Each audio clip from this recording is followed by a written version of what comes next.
Good morning! Tingnan nyo, ang lungkot ng panahon at ang sarap pa matulog pero kailangan nating bumangon dahil alipin tayo ng mga salapi.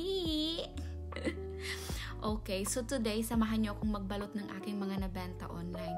Isa sa mga natutunan kong ipon hack sa Truly Rich Club ay yung magbenta ng mga gamit ko online nang hindi ko na ginagamit. Pag hindi mo na kailangan, let go mo na. Pag pinagsawaan mo na, let go mo na.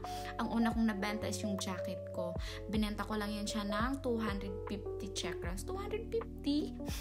Oo, 250 Czech crowns. Mura lang. Kasi pag mahal, wala rin naman bibili, di ba? And huwag natin kalimutang magpasalamat.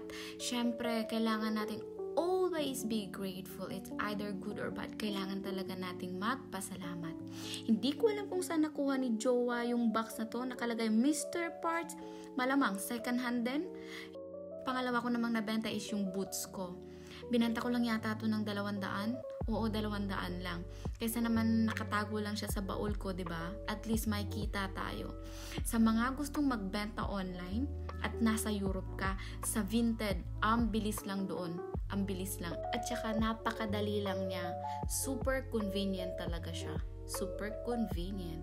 Alright, 2 down!